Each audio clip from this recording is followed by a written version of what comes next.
Yes, I know what you're thinking. Treating those fundamentally probabilistic pattern matches as my mentors for a subject that is about logical reasoning is absurdly stupid. But please let me explain through an example that I worked on. Assuming that I have a very limited background knowledge about a math topic, the most ideal way is to find a professional to teach me. Given that I'm living in a capitalism-based society, I need to pay for such a service. If, however, I can't afford such type of services, such as mentors, college programs, or private tutors, I can only turn to the free options. Certainly there are really great books, lecture series, and YouTube videos online for self-learners. The only trade-off is the lack of guidance and the potential risks of wandering off the rails. The substitution might be online forums and Discord groups for math enthusiasts, but the responses can rarely be spontaneous. Luckily, consider that LLMs are trained on huge amounts of data and definitely know way more than I do. It can drastically reduce the time I spend on banging my head to the wall and let me focus on constructing the logical arguments. The goal of using them is never about getting the full answer, but a general guidance for better direction. This means that even when they happen to generate plausible proofs, my job is not to accept but challenge them, which is exactly what mathematics trains people to do. What's more is that I can demand them to justify their claims immediately and explain more about the intuition behind, which makes LLMs the best tool to close the gap between those who have the privilege to access the best resources possible and those who don't. The following is a text that got stuck and used ChatGPT to overcome it. Let G, G prime be groups, and F from G to G prime a homomorphism whose kernel is H. Let phi from G to G mod H be the canonical map. Then there exists a unique homomorphism F star from G mod H to G prime, such that F equals F star after phi, and F star is injective.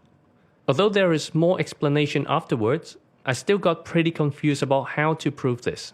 So I asked ChatGPT about it, and used the result to form my own solution and understanding. First of all, before jumping into the proof, I need to first precisely extract all of the information at hand.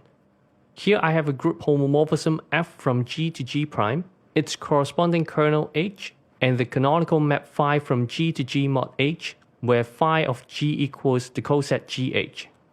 Since the claim is about the map F star from G mod H to G prime, given that F maps an element G in G to F of G in G prime, and phi maps an element G in G to GH in G mod H, the most natural way to define F star is to map GH in G mod H to F of G in G prime. However, defining an object as a map is one thing, whether the object being defined is actually a map is another thing. Therefore, it's very crucial to check if an object is well defined to be a map. By the definition of a map, for each input there can only exist exactly one output regardless of the choice of the representative of the input. So to check whether F star is well defined, let G prime equals G prime H in G mod H. I can then rewrite the equation as G inverse G prime H equals H, which implies that G inverse G prime is an element of H. Because H is the kernel of F, F of G inverse G prime equals the unit element in G prime.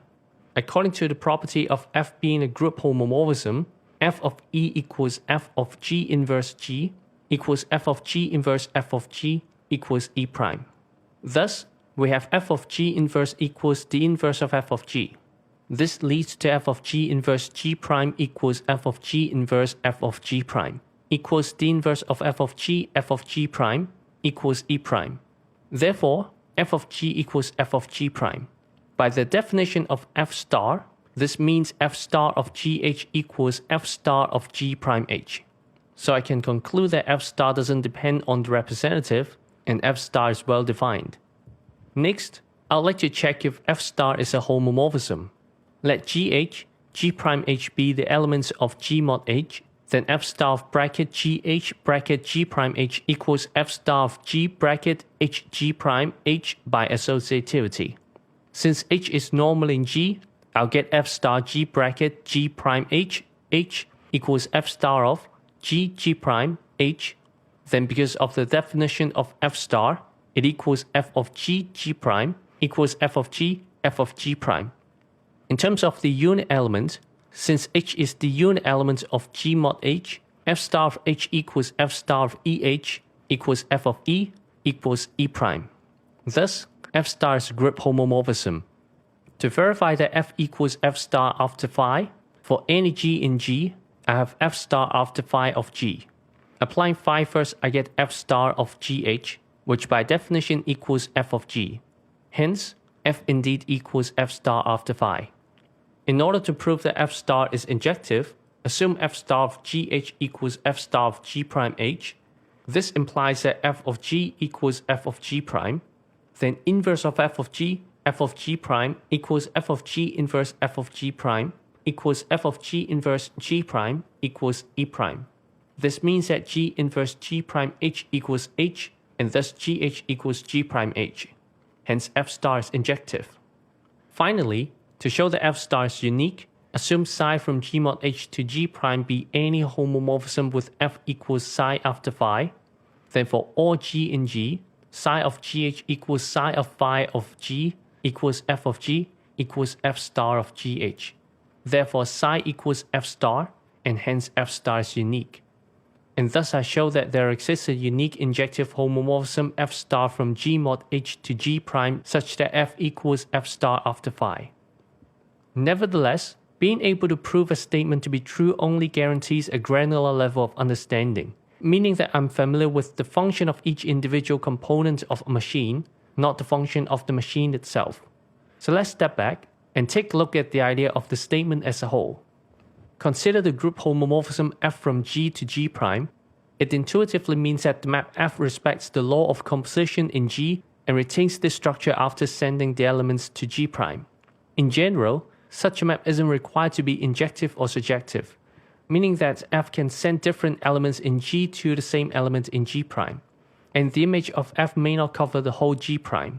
But since f can send multiple elements from G to the same destination, I can say that f can't tell the difference between these elements. Therefore, a quotient group G mod h can be constructed by collapsing all elements in G with the same destination to a single point. And such a construction naturally comes with a canonical map phi that brings the corresponding elements in G to G mod h. Then, clearly there exists a map f star that naturally maps these elements in G mod h back to the intended destination by f. In other words, any group homomorphism consists of two parts, namely the collapsing the redundancy of f part and the one-to-one mapping part. As someone who majored in physics in the past, I immediately connected this back to the idea of gauge symmetry in quantum field theory, which basically reflects a redundancy in our mathematical description, identifying different local field configurations that correspond to the same physical reality, and ensuring that only gauge invariant quantities are physically meaningful. While gauge symmetry is not a fundamental symmetry of nature itself, but a structural feature of the mathematical language we use, translational, temporal, and rotational symmetry provide more intuitive examples of generating the same output with various inputs. These symmetry illustrate that our physical world is independent to the arbitrary selection of the coordinate system of space, time, and orientation, which ties back to the idea of simplifying a group homomorphism to redundancy collapsing and one-to-one mapping. There you have it. Without the assistance of ChatGPT, it would take me weeks or even months just to extract this tiny bit of understanding from these few lines of words. As someone who have never been favored by any professors, I have to learn how to mentor myself with technological leverage. And by far this is the best time ever in my life to self-learn pure mathematics, whether it's for academic pursuit, career advancement, or just personal interest. Although it may not be true that everyone has equal opportunities to achieve their dreams, at least there's still hope for those paid to win isn't feasible. Anyways, that's it for this time. I'll see you in the next one.